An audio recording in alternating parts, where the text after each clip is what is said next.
My name is Mark Pennington. I'm the director of the Centre for the Study of Governance and Society here at King's. We're based in the Department of Political Economy, and we are co-hosting the event this evening with Civic Future. Part of the intellectual mission of the Centre for the Study of Governance and Society is to look at the relationship between informal and formal rules of governance and the way that those rules contribute to peaceful, prosperous and ecologically secure societies. We place a great deal of emphasis on informal rules, and by that I mean the importance of values, beliefs, traditions and norms, as well as formal institutions, when we're trying to understand why societies function or not, as the case may be. I think this distinction between informal and formal institutions and rules is particularly important in the context of contemporary liberal democratic societies. If we look at those societies over the last 20 or 30 years, not much seems to have changed in terms of the formal rules by which we are governed. But in the last few years, there's nonetheless a profound sense that something has changed within our societies, the attitudes, beliefs, the norms that people hold, and that change, whatever it is contributing to a sense of cultural and economic paralysis. It's in that context that we're delighted to be hosting this event this evening to speak about why liberal democracies feel stuck, to examine whether or not there is this cultural and economic paralysis, and if there is, whether there's anything we can do about it. Now, there are three reasons why I'm delighted to be hosting this event for the CSGS this evening. The first is that answering these kind of questions is fundamental to our mission. So please do go onto our website and look at some of the papers and things that we produce in this area. Second, I'm delighted that we've got three excellent panelists to discuss these questions. You may have noticed that it's not quite as was advertised. We were supposed to have Professor John Gray with us this evening, but sadly, John has been taken ill and so wasn't able to join us. But thanks to the dynamism of Civic Future, we've managed to get two excellent replacement speakers, Stephen Bush and David Goodhart. The third reason that I'm delighted to be hosting the event this evening is the participation, or the organisation actually, of Civic Future. Civic Future, I think, is an inspirational new project focused on bringing a new generation of people, a non-partisan organisation focused on bringing a new generation of people into public life. It's headed up by Munira Mirza, as I'm sure many of you will know. Munira was formerly the Executive Director of Culture at King's, the Culture Centre at King's, and she's played a very significant role in many aspects of public life in this country. I think if Civic Future fulfills the potential that it's already shown in the first week that it's been going, then there's a real chance that we might improve not only the content of public discourse in this country, but also the quality of that discourse. So without further ado, I'd like to welcome Munira Mirza to introduce our speakers and to introduce Civic Future. Please welcome Munira Mirza.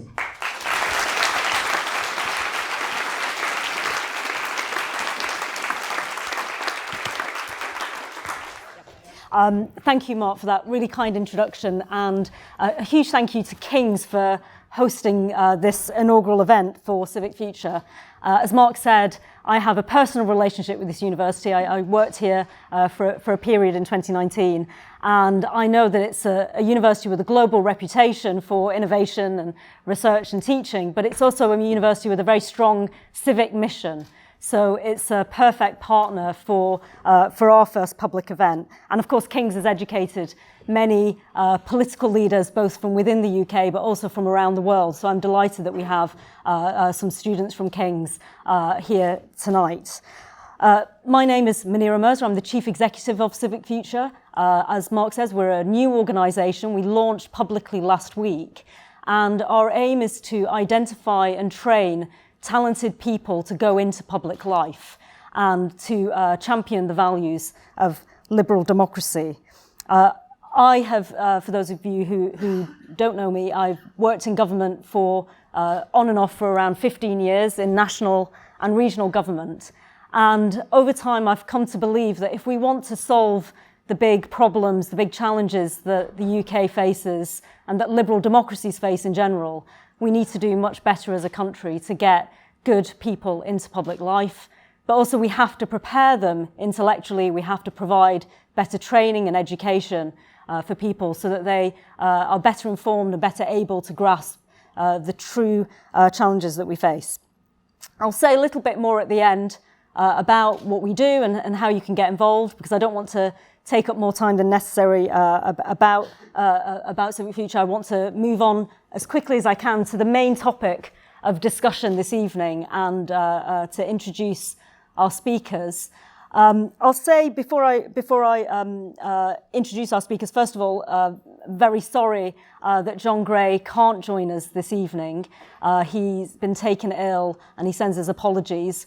John is very irreplaceable and very sorry that he can't be here. Hopefully we can reschedule another conversation one day with him and Tyler, but I'm delighted that we have two speakers lined up to hopefully cover similar ground. Before I introduce them, I just want to say a little bit about why we chose this topic for our conversation this evening. And the title question, just to remind you, and if you can see it on the slide behind me, why do liberal democracies feel stuck? It's a phrase that I've had in my head for some time. And I think anyone who has worked in government or in public life, and I know quite a few people, I recognise quite a few faces in the crowd tonight, quite a few of you already have worked in government or currently in government. You'll recognise that feeling that there's something, there's a sense of paralysis sometimes when you work in public life in the UK, a sense that when you pull the levers, things don't work. That promise of progress and dynamism that liberal democracies are supposed to have, it doesn't always feel that way at the moment. And I think that's a sentiment that people not just working in government would feel, but ordinary people on the street, the general public might share that feeling as well. And I wanted to use this event to explore why that feeling feels so prevalent today. What's going on in our society that should make us feel like we're not going forward, we're not moving forward. If you think about the economy, obviously we just had a very profound statement from the government today about the budget and the future economy for the UK. But for a very, very long time, we have been experiencing economic stagnation, declining productivity rates. Obviously, we've experienced very profound economic shocks, certainly in the last 15 years. And that sense that people's living standards will improve with each generation, that today's generation will have more money, more opportunity than the previous one. That sense, I think, is less commonly felt today. But also, if we look at social problems, there has been a rise in family breakdown, in drug addiction in the UK, but also famously in the US, there's been a rise in opiate addiction that's had huge impacts on particular communities.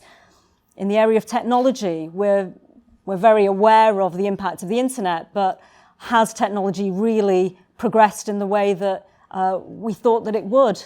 If you think about areas like green energy, we haven't yet found a solution to limitless energy. We're always on the verge of it, but it hasn't happened yet. That famous Peter Thiel line, we wanted flying cars and all we got was 140 characters. Is it true that technology is really moving forward in a dynamic way? Or is that something of an illusion? And then finally, of course, the international situation after the Cold War, there was a sense and a consensus that liberal democracies would spread almost naturally to the rest of the world, and that once Russia and China had opened up to market forces, that they too would join the club and become democratic societies. And sadly, that hasn't transpired.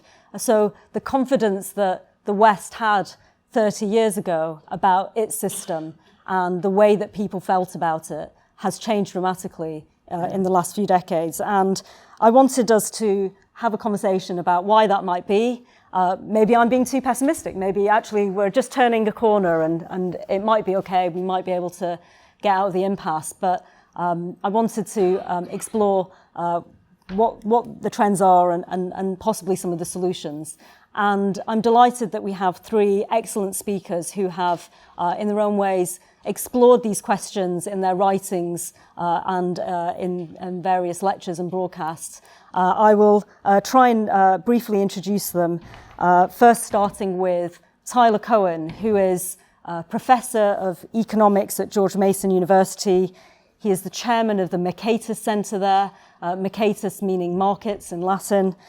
He is the co-author of the wildly popular economics blog, Marginal Revolution, which if you're not already signed up to, I really recommend. I think I get about 10 emails a day from Tyler with more communication than almost anyone else I know, with really fascinating bits of information, recommendations of papers, of films, of podcasts. And he is an extremely well-travelled economist, not because he goes to Davos all the time, but because he goes out and meets people and he travels to countries, and he's always got very, very interesting things to say. And I'm delighted that he is here and has, he's also written a great deal about stagnation.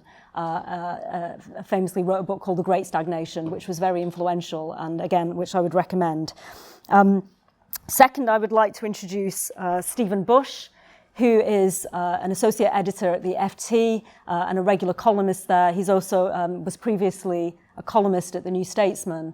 And I think he is one of the most incisive writers about politics today, not simply because he has an incredible address book of contacts in the world of Westminster, but because he has an ability to connect what's going on in this tiny village in SW1 with what's going on around the country and around the world. And he has just a very brilliant sense of the way the wind is blowing. And so I'm delighted and very grateful to him for stepping in at last minute. And then finally, I'd like to introduce David Goodhart, who has a very long biography, but is probably most known to everyone here as the author of the famous paradigm, Anywheres and Somewheres, a phrase that I've heard so many times in the last few years. And David is I think one of this country's most interesting intellectuals. He has written a great deal about the dynamics of or the interrelationship between immigration, the economy, the labour market, and many more things. He was the founder, editor of Prospect magazine, and he's now the head of the demographics unit at Policy Exchange, a think tank in Westminster. Without further ado, I'd like to start by asking all of you how you respond to the title question of this evening's discussion. Do you agree that liberal democracies do feel stuck?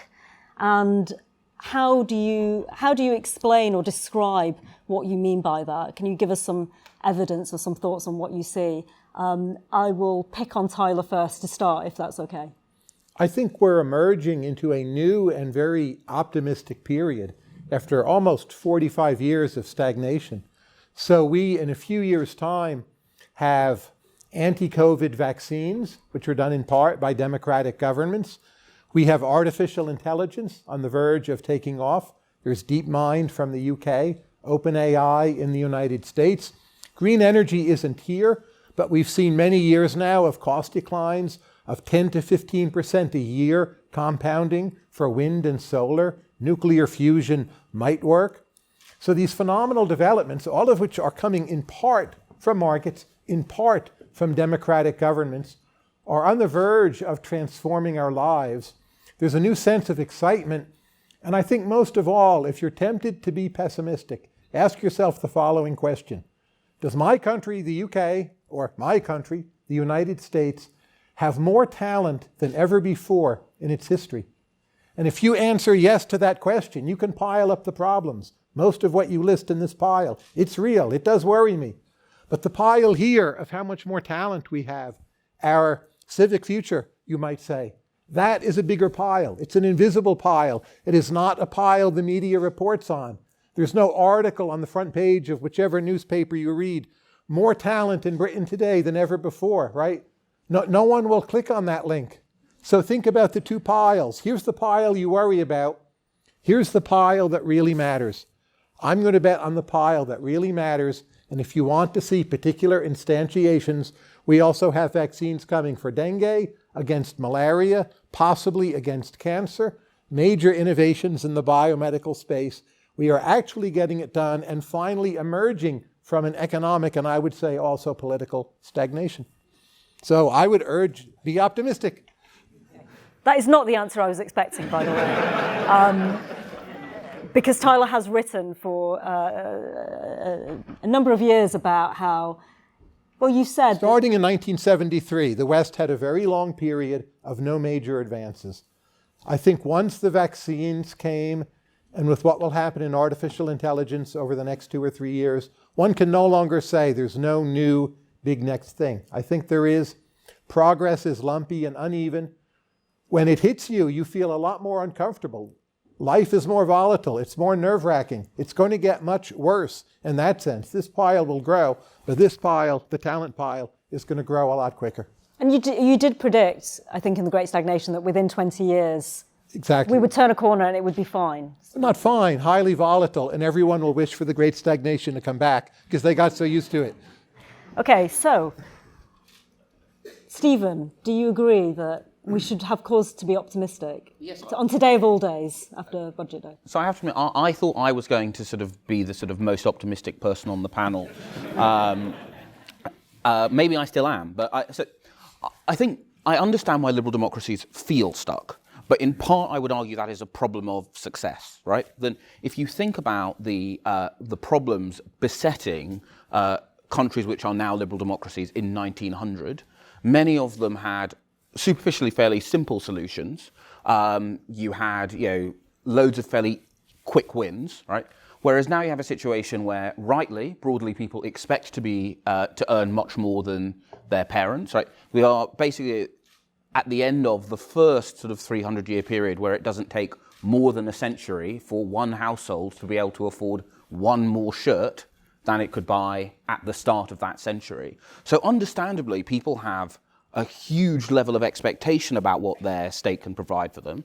And the joy of liberal democracies is that they are great at error correction, but their great vulnerability is they are the only form of government which has to permit the thing which might destroy them to enter into the system at some point. So that's why you have some of the various shocks and challenges to liberal democracy that we are seeing.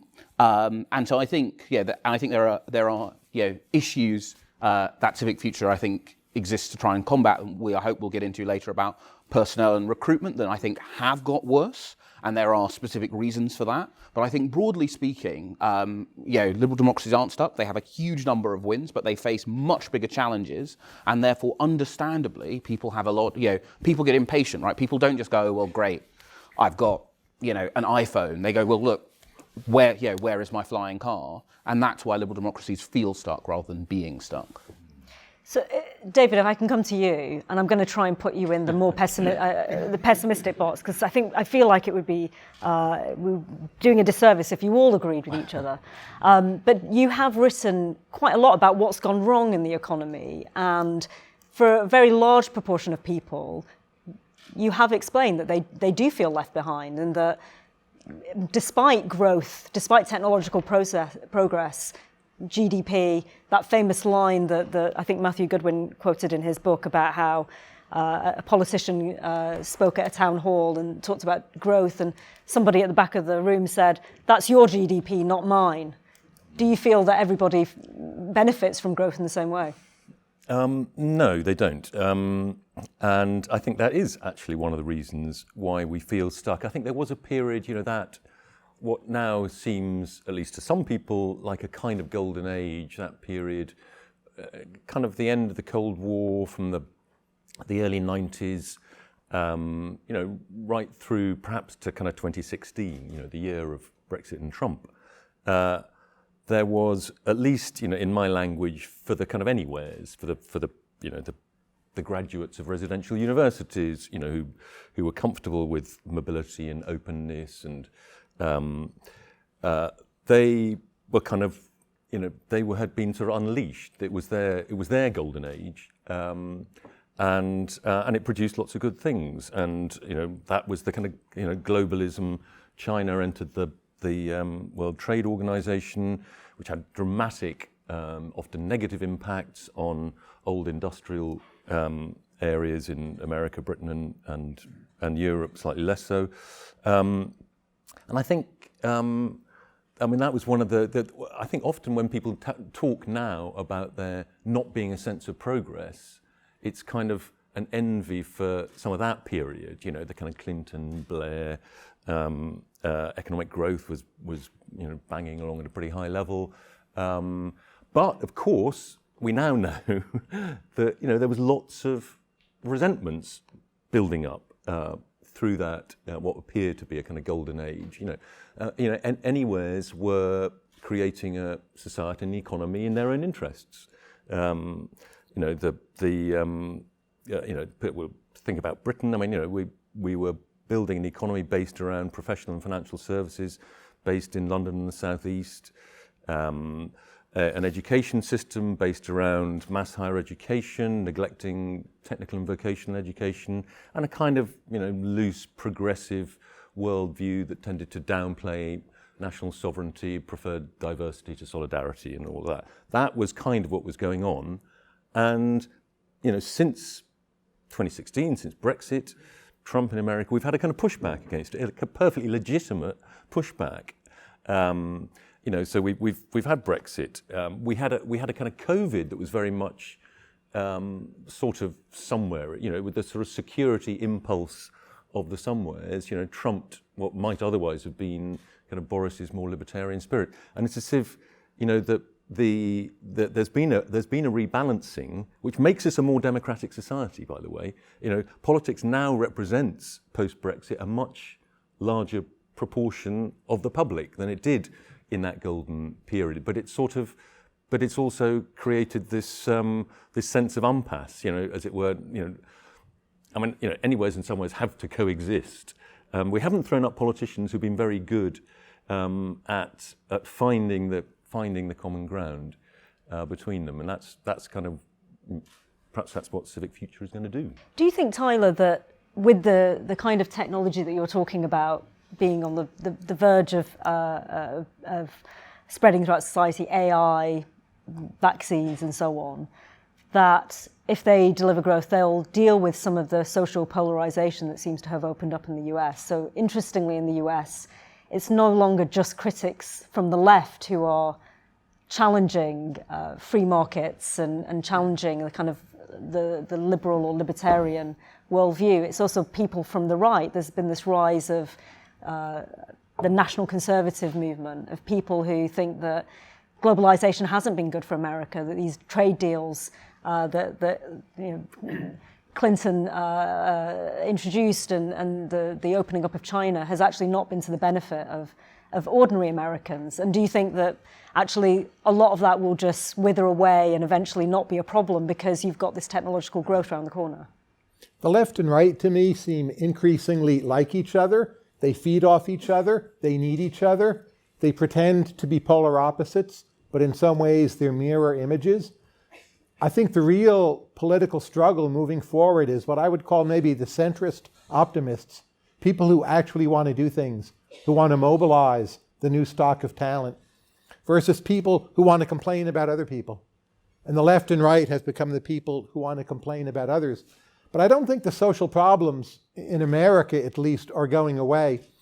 I view it this way. If you're a person of conscientiousness and drive, your opportunities never, ever have been better than they are right now. If you're a person with low conscientiousness, you could even open up a crypto exchange in the Bahamas, right?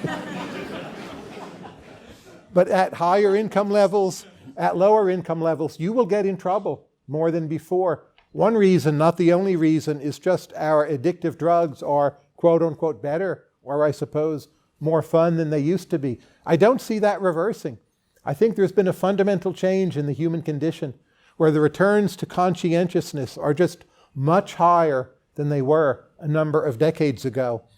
We will have to live with this. I'm not sure what policy can change this, unless you think we can cut off the supplies of all temptations. I very seriously doubt that. And I think that will be the number one social issue for the rest of my life and some time to come after that. And I think it will be very painful. And at the same time, the people who live well in some broad sense, the advantages and advances they will have will just be astonishing. And it will be a question, which side of that divide do you want to fall on? Like crypto exchange in the Bahamas, or upstanding, life of bourgeois virtue, and you live to 113, and you have a personal assistant that's AI, and it's free, and remarkable opportunities to do things. And you may not have a flying car, but like with some luck, you will have congestion pricing. And that's actually more valuable, I would say. You have written quite a bit, though, about how the sort of elites in America, or there are special interest groups that always try and protect their territory, and there's been an accumulation of regulations and small-mindedness, and so I mean, you complain about people who complain, but you have written quite a few books complaining about the way in which American government has.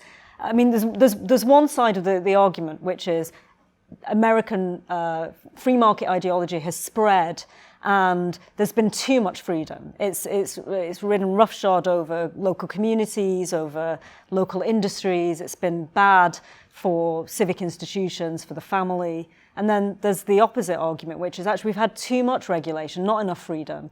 You've got big corporates that dominate. You don't have enough competition amongst smaller new entrants to markets, which I think is more in the vein of what you have argued, that we're far too worried about trying to keep things the same. What we need is more disruption and freedom. I think Western nations clearly have had too much regulation in all but one or two areas. So we should have more regulation on carbon emissions. We should have tougher regulations on finance, maybe not more regulations. But look, let's say climate change is an enormous problem of our time. We need to build a new energy infrastructure. In the United States, it takes 7 years on average to get a permit for a wind farm.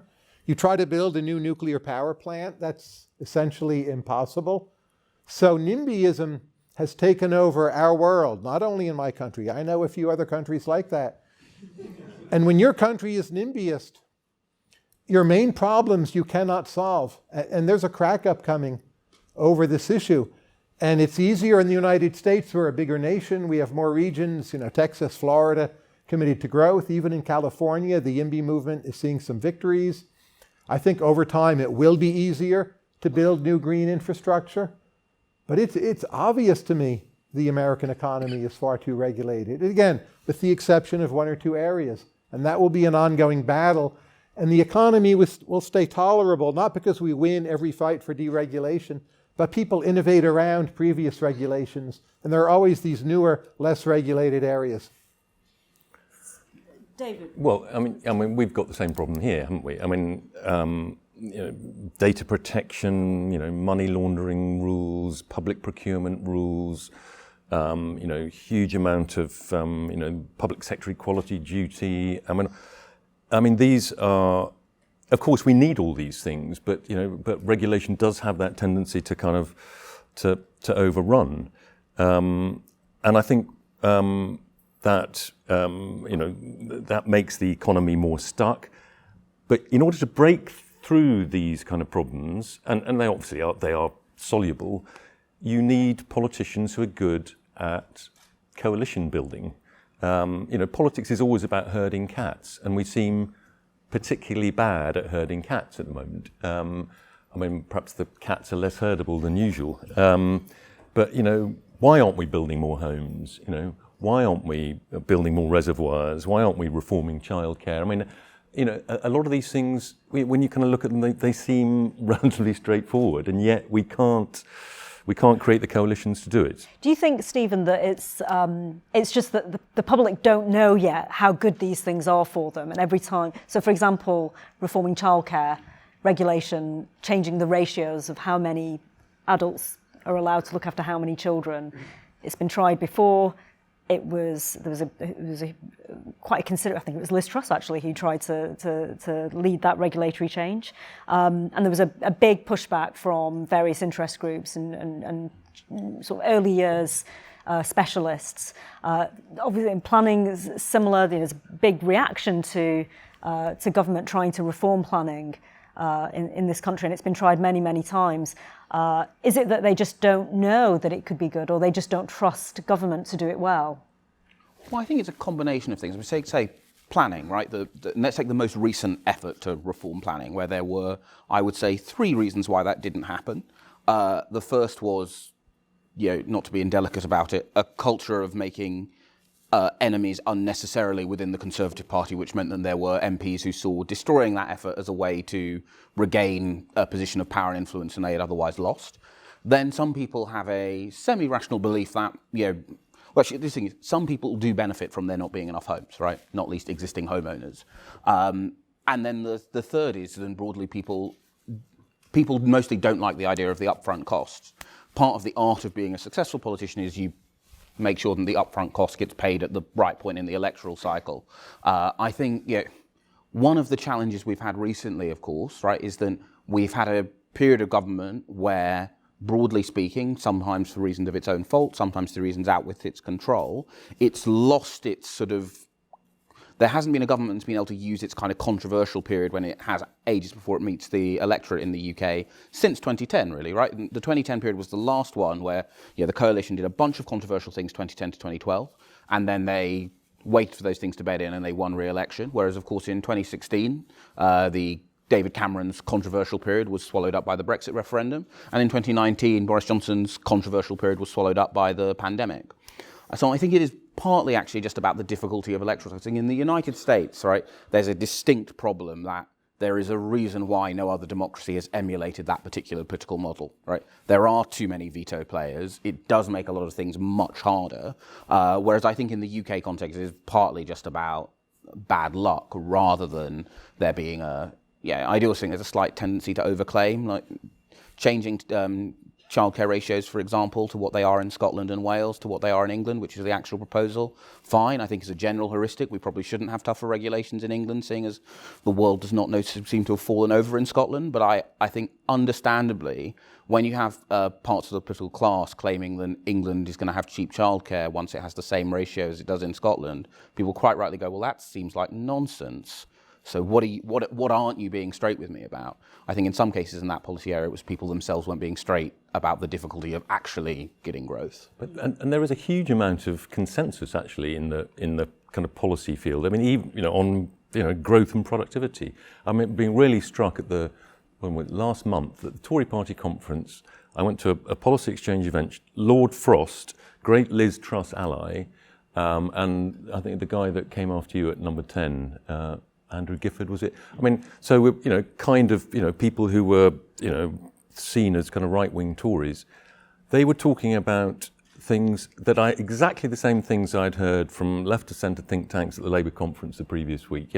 What do we need? We need to reform planning. We need more investment, both public and private. We need to sort out skills. I mean, it being a Tory conference, there was a bit more on kind of deregulation stuff than there would have been at the Labour conference. But it's basically everybody was agreeing. But let me just challenge all 3 of you a bit, because you make it sound like government is so easy. And I can tell you it ain't. Maybe it's about the execution, maybe it's not about being able to build enough coalitions. I think that there is definitely truth to that. But the public also have a very, if you read polling data and research data, if you go to focus groups, the public have a very strong view that big business is not regulated enough. And developers, for example, if you give them an inch, they take a mile. They put up shoddy housing. The quality is not very good. The regulation, the planning restrictions that everyone in Westminster thinks are so pointless and hinder growth are actually the things that allow communities to have some breathing space away from rapacious corporate developers. So to put their side of the argument, that they might have a reason to be suspicious of big companies, and they might think that regulation is there to protect them. Are they being unreasonable? When you look at how people actually spend their time, they spend more time with big corporations than ever before, whether you like it or not. I have one of these. I suspect most of you do. It's from Apple. I use Uber. I use Amazon. Most of my money I spend on Amazon or Whole Foods. That's a big corporation. It's a better selection. It's a lower price. I think often the problem isn't politics, but the voters. Whether the issue is NIMBYism or trust, the voters want things that are contradictory. In their actual behavior, they know the local TV repair person is more likely to rip them off than Amazon or Walmart. They prefer to buy from Amazon, but when you poll them about political issues, they'll express a greater suspicion, much greater, of big business. So it's no wonder politicians can't get the job done.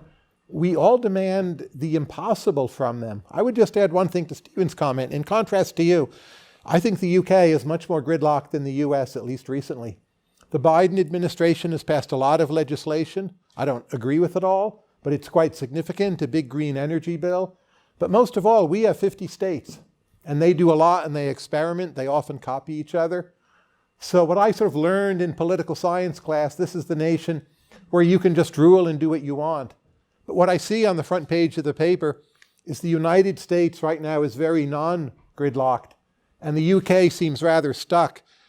And I remember the first statements by Rishi Sunak about fiscal policy. He just wasn't going to say one way or the other what he was going to do, because they were in such a tight position, there wasn't a great answer. And now that the plan is coming out, well, it's a bunch of tax hikes that if you favor austerity are not big enough. If you don't favor austerity, which is my view, they seem counterproductive as you're heading into a recession. And it's also gloomy and constrained. So I would say you're the gridlocked country. Okay, well, there will be some time for questions and comments from the floor, so you can come back and disagree if you wish. Can I also ask you about another topic which, David, you have written about, immigration, because that's an area where the public do have and repeatedly have said they want more control over immigration. And you have yourself argued that the public are right in this regard, that we should have some restrictions, some regulations to limit the numbers of people coming into the UK. I don't want to hijack the whole conversation and end up talking about immigration, but I think that is an example, perhaps like planning reform, where public opinion, but on this occasion you have been quite pro the public's view. Yeah. And Tyler, for example, I think maybe you would argue a slightly different position. I mean, one could say against what Tyler just said, we have had to manage this huge thing called Brexit. We haven't necessarily done it very well. We had that 3-year hiatus. I mean, talk about stuck. We really were pretty stuck for 3 years, but, it has eventually been done. We've ended up with probably a harder Brexit than most people would have wanted. We have created a new immigration system. And it is quite noticeable that, at least at the moment, I think it'll change, but there has been a liberalisation of opinion on immigration, probably 10, even 15-point liberalisation. I mean, it used to be the case that 65-70% of people wanted a reduction, either minor or substantial reduction in immigration. That number is now probably down to about 50%, 45%. I mean, a large majority, or at least another 30-40% are happy with the current level. The number of people that actually wanted to go up is pretty small, although that's been rising. And we do, and we've put in place. It's only been going for a year or so. A new system, the so-called points-based system. It's not actually a points-based system, but apparently that phrase is very popular in focus groups. And we have an extremely liberal one for, a so-called skilled worker. That means basically anyone on 25 grand or more. About 2/3 of all jobs in the UK economy could be taken by somebody on a work visa. It is true, that the system has, though, responded to kind of somewhere Brexit anxieties, and we do now have far greater restrictions on low-skill immigration. And and you hear business people complaining about it every day on the Today programme, Lord Wolfson and so on.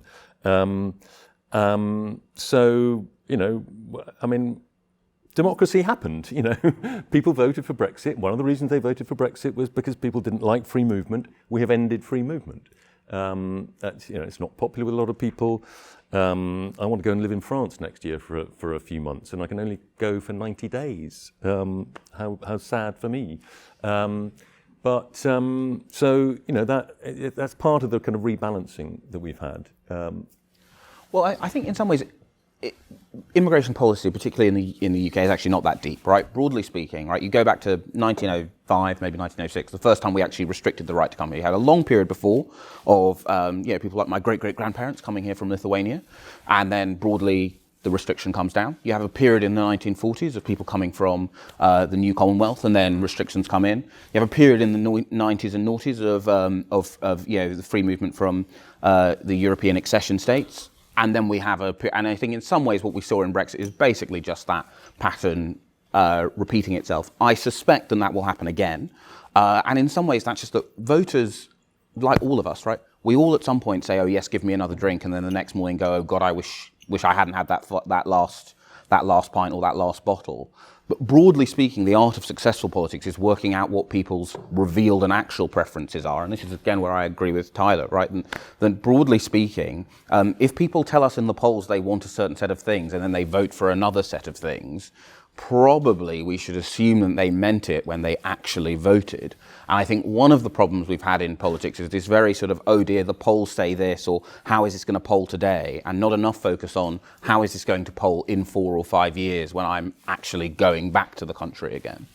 Tyler, you've talked a bit about the importance of politicians and people in government thinking more long term and thinking about growth as a moral imperative, and that sometimes the short term decision making that people have to make because of the electoral cycle can obscure what's really right for the country, and sometimes our moral kind of judgment about what's the right thing to do for a country is only thinking just a few months or maybe 1 or 2 years ahead, and it should be much more long term than that. I'm obsessed with rates of economic growth. So if you say to voters, this year will grow 1 percentage point higher in GDP, most people don't get what you're talking about, even if they know what the terms mean. But just a simple example, if you look at the difference between Mexico and the United States, had the United States, starting in 1890, grown 1 percentage point less a year, by the time of 1980, the US and Mexico would have the same standards of living. So compound growth rates, like compound interest, compound returns, are remarkably powerful. They hardly ever play a role in politics or in voting. It's one of the dysfunctionalities of virtually any democracy. But countries that manage to grow in a stable, steady way and at higher rates, it truly matters. And I would argue there might be nothing that matters more than to have a higher and sustainable rate of economic growth. So why sorry to interrupt, but why is it that so many people, particularly young people, are almost skeptical about growth? They don't feel positive about capitalism. They don't think that growth is the biggest priority in their life. In fact, they would say, actually, I have other values. I care about the environment, or I want more social justice. I want fairness. I worry about inequalities amongst people, amongst different groups, gender, race, and so on. There's almost a kind of people have fallen out of love with the idea that economic growth and profit maximization and the making money is a good thing. What's happened morally? Do you think in America that's a problem? Can it be reversed? Well, I would say first, the environment is very important for economic growth, in addition to some of the other values you mentioned. But if you look at what people do, the people of high conscientiousness work harder to drive economic growth in the United States than I think ever before. So the level of ambition in young people and how hard they compete to get into top schools, or how they perform with startups, the dynamism of Silicon Valley, that's all individuals choosing to do those things. I would readily admit we're having this bifurcation along the dimension of conscientiousness, but I think a significant part of many nations has never believed in growth more strongly in their actions. But when you poll them in the voting booth, much more complicated, it's an invisible thing. It's an abstraction. People respond to stories, anecdotes. When empathy, something is right in front of their eyes. That can be a good thing, but it also can be a bias. Okay, I'm going to ask the audience if they have any questions or comments. Hi, I'm Ben Garrett. What do you think of median voter theory now then? And do you think perhaps we should have 10% less democracy or 10% less liberalism? Or do you think we should have 10% more? The median voter theorem, which states that politics largely reflects what ordinary people want, is true in most democracies. It's true in the United States. I think it is broadly true in the United Kingdom. Overall, I view that as a stabilizing force, even though public opinion typically is very confused. Do we want 10% less democracy in the United States? Maybe we want 7% less democracy. So we'll elect a lot of our district attorneys, our dog catchers, all kinds of weird positions are up for election. I think that's insane. It's not our biggest problem, but there are many elected offices at the state and local level that I don't feel should be elected. Do so many states need 2 legislatures rather than 1? I tend to doubt that. Nebraska does fine with just 1. So I think the United States has a bit too much democracy, but I don't want to take that point too far. I very strongly believe in democracy. It's overall a positive. It boosts economic growth, civil liberties. We don't, in my opinion, want to do away really with any of the fundamentals of democracy. But do we overdo it? I would say for my country, yes. David and Stephen, do you think we have the median voter theory applies here in the UK? Yeah, I mean, take a recent example, right? Broadly speaking, we've had, and we see this playing out throughout British political history in the democratic era, we've had a period of spending restraint in order to facilitate, admittedly, partly because the economic record and the growth record of the last period since the financial crisis has been so bad, we haven't had as many of the promised tax cuts as you would expect. Broadly speaking, in about 2017, the voters went, no, stop. We don't want more cuts to public services. And, despite the fact we now have a Prime Minister who self-identifies as being on the right of the party, we broadly do have a budget that, as much as possible, considering the inheritance he has and the global forces he faces, has opted to raise taxes and to try and protect as much as possible within the political constraints he faces internally, to protect public services. So I think it does hold up pretty well. I think, broadly speaking, we probably have about the right level of democracy in the United Kingdom, but perhaps not necessarily to all of the right roles. So if you take something I used to be very enthusiastic about, police and crime commissioners, broadly speaking, people don't care about them. Their one use is they're very helpful if you want to work out if you ask people in any part of the United Kingdom which party you prefer, Labour or the Tories, they're very good at sort of bench strength. But in terms of actually having police accountability, they haven't worked anywhere near as well as metro mayors. So, maybe we better have more mayors and fewer police and crime commissioners. But, democracy works partly because it is the only system that we found that when we make mistakes, which we often do, it's much easier for democracies to back out of them than for any other form of government to back out of them. Very briefly, then I'll take a few more questions. I mean, I think, as we were saying earlier, we're more democratic, and that is one of the reasons why we are stuck. There are more vetoes in the system, and we haven't perhaps developed a new generation of politicians who are good at coalition building. And actually, one of the interesting points here, I think, is whether it's time for proportional representation here.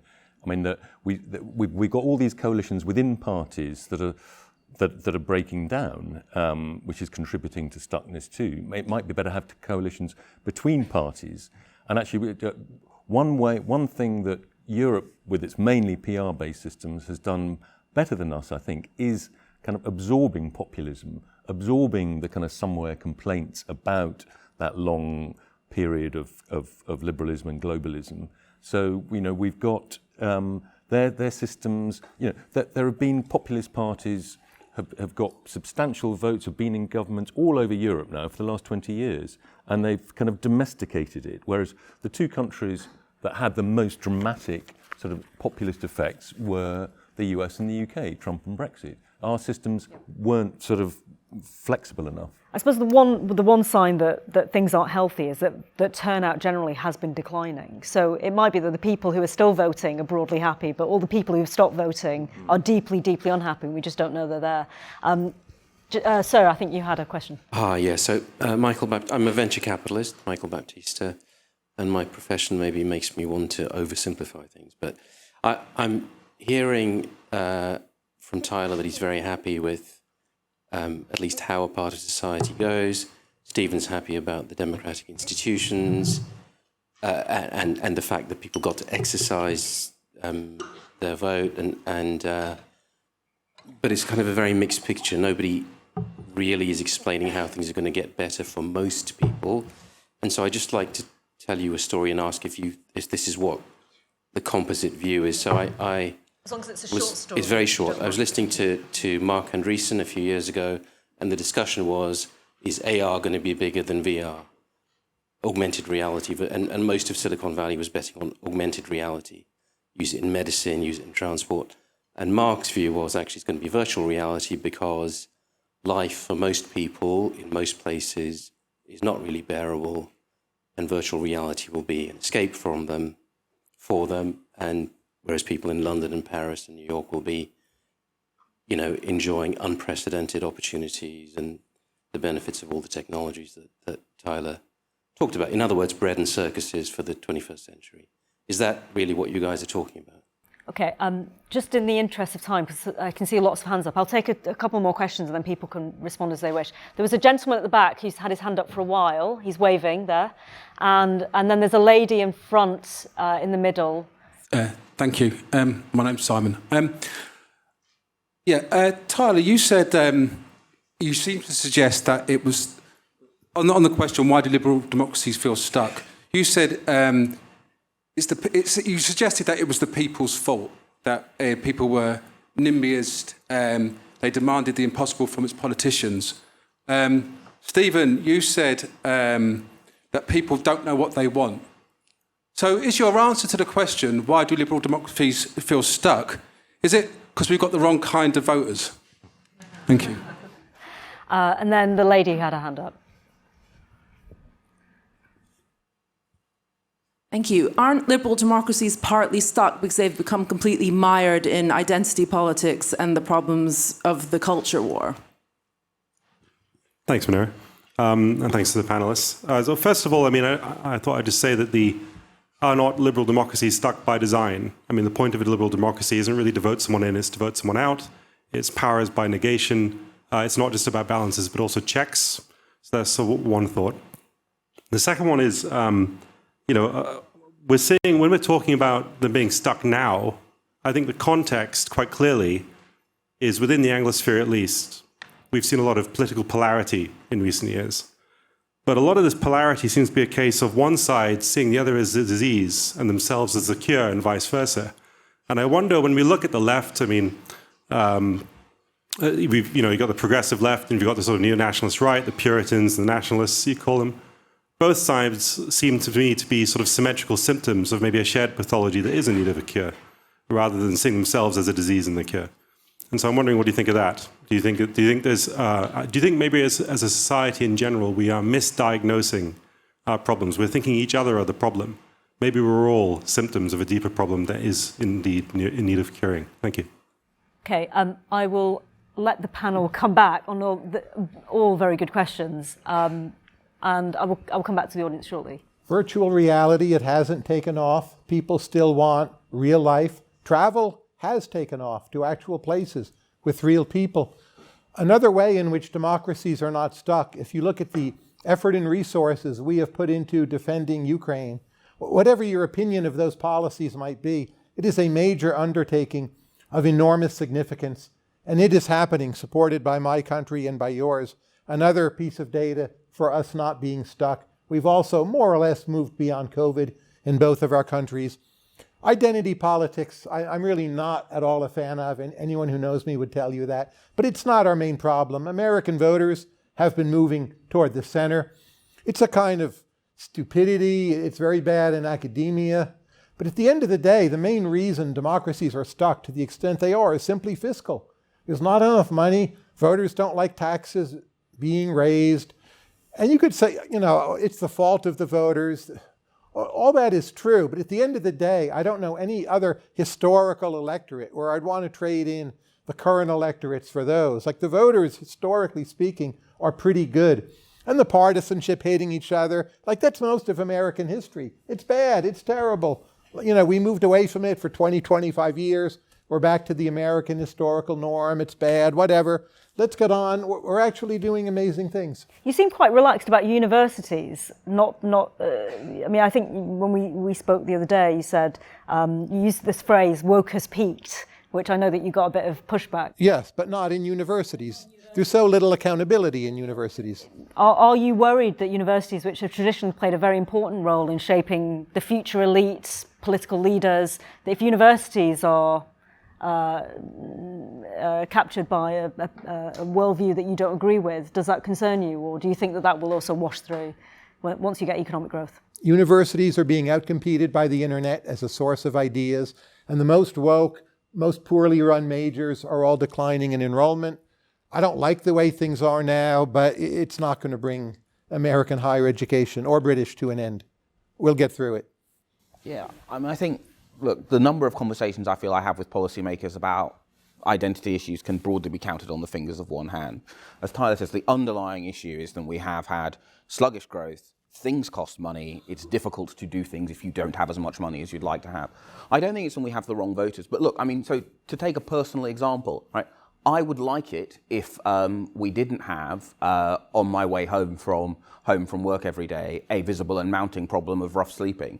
I accept that problem is only going to be tackled by my taxes going up. But you know what? I feel like I'm probably not going to thank the government when I open my tax slip on April of next year. You know, like, that's kind of the job. As that, excellent point about how, look, ultimately the point of liberal democracies is they are about managing differences without violence. And if you consider how well we manage differences without violence in 2022, and think about 1922 or 1822 or 1722, I'm not saying we don't have real problems.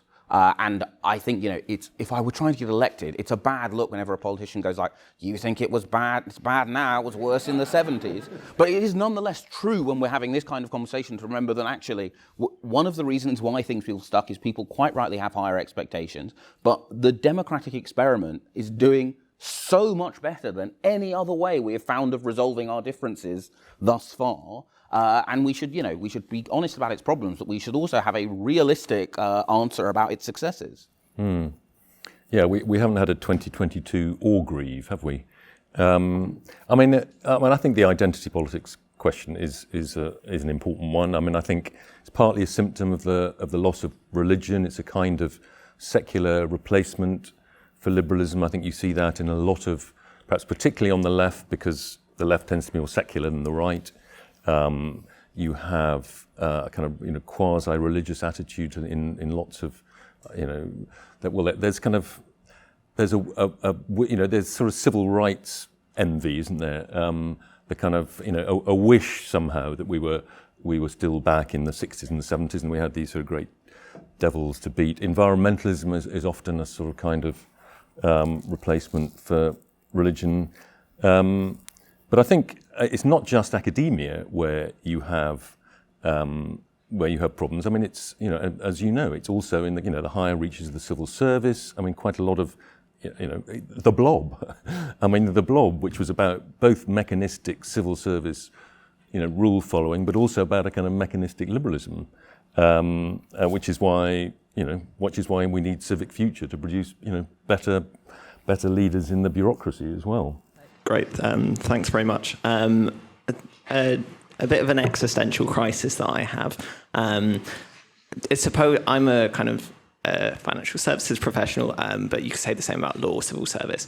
The claim that you made, Tyler, was that if you're a kind of conscientious, talented professional, then you should be more optimistic than you ever have been. With the rise of AI, and certainly that seems to be hitting the analytical side of things, so GPT-3, etc.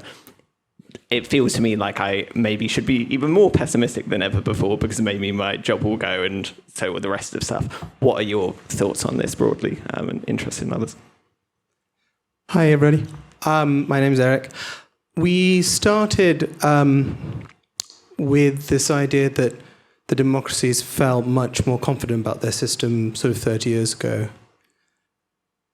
Do you think that may be something to do with the fact that 30 years ago, most of the wealth, most of the advanced economies were essentially in Europe and North America? And today we have a lot of wealth generated by societies that are either illiberal democracies or straight out authoritarian. And so is there essentially an alternative brochure that looks credible to people? And how would you think about how the liberal democracies would counteract that? That's a good question. And just on that point, there's a US writer, quite controversial, I think, Curtis Yarvin, who suggested that the state infrastructure in the US is so bad, the blob is so bad, that let's just get rid of everyone and put loads of CEOs from Silicon Valley in charge, and the country would be just in a much better place if you Plus had... a monarch. And a monarch. But not yours. Not ours. You can't have ours. We used to. We still do in a way. That's an interesting policy recommendation, Tyler Cowen says. But there does seem to be a kind of, it might be a marginal movement, but it seems to be quite influential on the internet. Lots of people are saying, well, the thing about democracy is it's impossible. You can't get bills through Congress, and there's all this polarization. Why don't we just have some really smart people in charge who've run billion-dollar businesses in Silicon Valley? I think we do have really smart people in charge, whatever that word means. I'm not sure anyone is in charge, but the quality of the bureaucracy in Washington, D.C., I think is actually pretty good. Quality of the American military. It's imperfect. Senators are generally impressive. I don't think it's the major problem.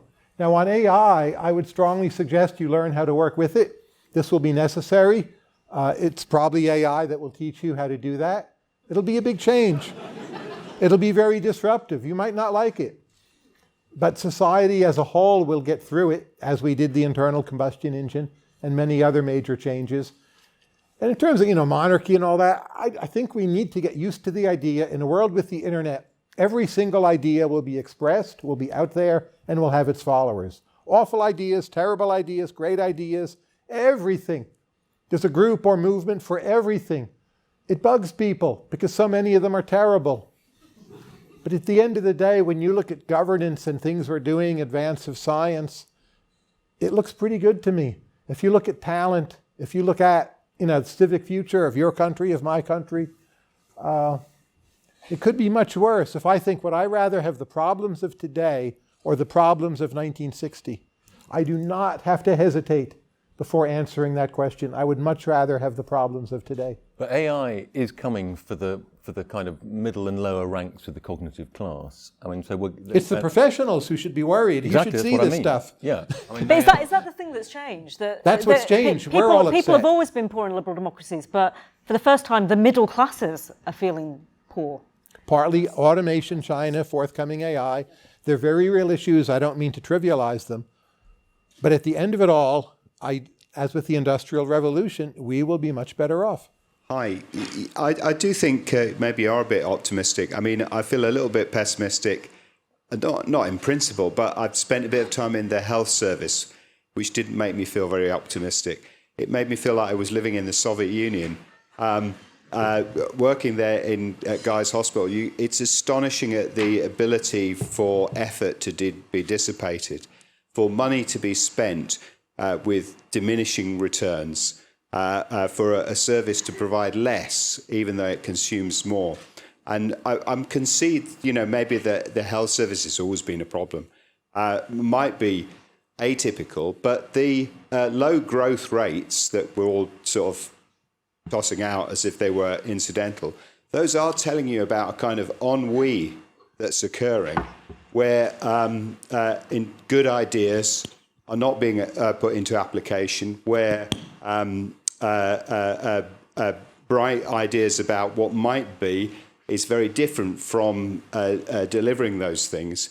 And at that point, it seems to me that there is a considerable problem of a depletion of energy, a dissipation of decision-making, and a failure of purpose, which breeds cynicism, which breeds disengagement, which breeds dishonesty in the way that people behave one to another. Hi, I'm Will. My question is about what the impact of the ageing society is on the way we feel stuck, on whether it is the fact that the baby boomers have all retired, they cost more in healthcare, social care, pensions, and young people are the ones who are getting squeezed, and what we do about this ageing society in the UK and America. Yeah, I don't know if this is a similar concern in the US, but certainly here there's a very strong sense that young people are paying for old people, and it's not fair. The honorary question I would leave to the British people amongst us. I mean, in some ways, it's a lovely problem to have, right? Yeah, like, I've seen other people having heart attacks, and I hope it doesn't happen to me, right? It's, you know, broadly speaking, right, and this is why I say it's important to acknowledge, and lots of these are problems of success, right? It was easier to run a healthcare system when people keeled over of heart attacks in their 50s and 60s. It's harder when most of us die of overlapping comorbidities, and it takes a lot. The good thing in some ways in the UK is one of the things we do badly is we really don't rate management very highly. In fact, we're really proud of how few administrators there are in the NHS, which seems to me slightly strange that we actively go, oh, it's great, we have these very talented graduates who are effectively doing admin roles. And we see this in politics, right? The last industry where people think that professional development is some kind of thing that we ought to avoid. Right, you know, you see lots of people, they're very talented, but that's how they become selected as MPs, but maybe they're very bad at managing their parliamentary office and they never get better. Or they're very bad at asking questions in select committees and they never get better. And you kind of see this like most acutely in the Labour Party, which is built around this idea of having 100 small unions which find all of their talent for them. And when you move to a situation where you have an economy where you basically have 25 large unions, oh, well, suddenly you've got a pipeline problem. And I think actually in general, one of the things we could do that would make things a lot better in the UK is respect the art of management a bit more and not see it as something that, you know, no one is born good at managing people, right? That is a thing that people learn. It's a thing that businesses put a lot of energy into getting better at, and the state and the political class in general in the UK spends basically no time at all at getting better at. We may have a bit of democratic self-correction, I think, on the... I heard Wes Streeting talking about how we just cannot go on pouring more money into a completely unreformed NHS. I mean, you know, it may be... I mean, I think there's a huge amount of policy consensus actually between the two main parties, but having a bit of Nixon to China, I mean, it may be that Labour is actually the only party that can really properly reform the NHS. I mean, on the ageing society thing, I think that does contribute to that sense of stuckness. I mean, you know, the fact that we have such small families, you know, it makes us more anxious and narcissistic. I'm one of 7. And I think we should. And you're not narcissistic at all. Exactly. You know, pronatalism. You know, let's have more babies. If we want to feel unstuck, should we not focus most of our efforts on technology? Isn't that the thing that matters most? We can bring the cost of energy down to 0. Robots will become feasible and do all the work we don't want to do. Biotech will help us live forever. AI will play a part in all of that. The costs will come down. There'll be deflation. We can all have loads of kids, and everything will be cheap. Should we not focus most of our efforts on technology? I believe some less exaggerated version of that scenario will come about. I think it will come first to the Anglosphere, which is well represented in this room. Aging is a real issue, but if you're asking which are two societies that have shown an ability to take in younger immigrants and revitalize themselves, it's the United States and the United Kingdom. And again, whether it's technology, whatever your concerns may be, there have been 30, 40 different concerns raised. Just compare in your mind the two piles, the pile of my concerns and the pile of how much talent we have to deal with them. The talent pile is winning. Civic Future is one example of that, not the only, but a very important example. And I'll just tell you all again, bet on the talent pile. Okay, Stephen. I think, so history, I basically would agree with a less exaggerated version of that as well, but history teaches us that the thing we're really bad at is predicting the future. History also teaches us that, broadly speaking, we are better now at most things. Like, it's true that if, you know, in 1992, people would have been much more confident about liberal democracy, but, you know, in 1982, they were 2 years away from a nuclear exchange which almost ended the world. So, you know, let's remember that we have, you know, we've come through difficult times before. Broadly speaking, it is a model that works a lot better than anything we've devised yet. Maybe one of you is going to invent something better, but until the point where someone invents something which is better at managing conflicts and error corrections than liberal democracy, let's not get too pessimistic about it. Let's, it's broadly and invest in, getting better at things. Yeah, I think on the technology front, one of the really interesting questions is, can we get more technology into elder care? One of those, the sort of Cinderella service of the care economy. We just can't get enough people working in the sector because we pay such dreadful money for it. and if we got more technology in, that also might bring more men into the sector. I mean, the care economy is overwhelmingly 85% female. We need more men to work in the care sector, and indeed in the private realm. But I think, I think a final sort of pessimistic point is that the kind of more democratic we get, we have these. That creates various forms of stuckness. But the more democratic we get, the greater people's expectations of equality are. And the reality is that we're not all equal. The economy requires requires different skills. Some are rewarded much more than others. We have a huge, in our populations, a huge variety of talents. And as the democratic expectation of equality rises and rises and rises, so does the resentment against the reality of inequality, the unavoidable reality of inequality. Yeah.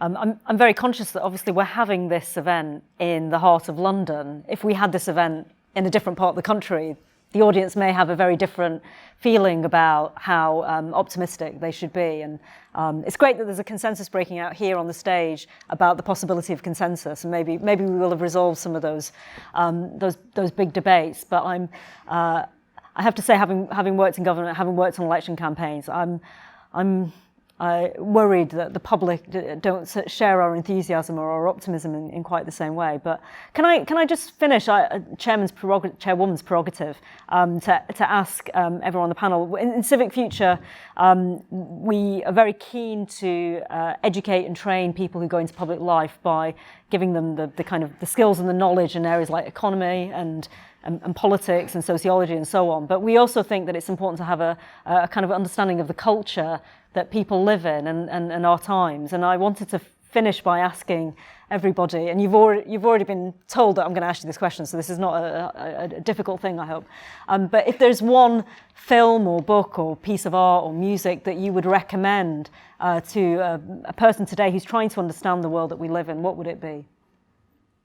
The William Kentridge Show at the Royal Society, the Paul Cézanne Show at the Tate Modern, and the Lucian Freud Show at the National Gallery. I've seen them all in the last week. They're phenomenal. So I'm going to recommend the City of London.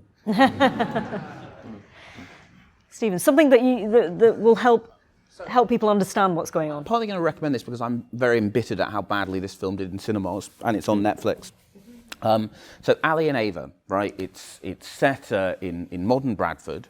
It's beautifully shot, but it is also a rare modern film in the UK made about the North and doesn't pathologise it as this kind of terrible hellscape that everyone wants to escape, and actually shows that Bradford is not like that.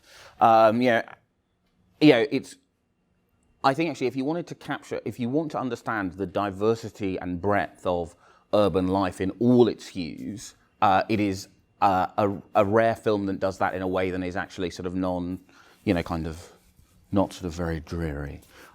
It's very good. It looks wonderful. Everyone should see it. And yeah, again, I'm very embittered at how badly it did in cinemas. I think because it was marketed as one of those very twee British films, but it's say the name again. Ali and Ava. Ali and Ava. Okay, David.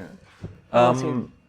I would recommend, as a way of appreciating the fact that we live in a pretty well-functioning democracy, watching a brilliant German TV drama called Weissensee, which was about the transition within East Germany, it's got a kind of Romeo and Juliet aspect to it, but it's absolutely brilliant, and it gives such a good insight into what a foul regime the old Deutsche Demokratische Republik was, and I mean, if you have to learn German to watch it, that's even better. Because it's nothing like learning another language to see the world through. You can say that to Nick Gibb, who's been encouraging everyone to learn German this week. Okay, well, thank you. A huge thank you to our speakers. I think we can give them a round of applause today.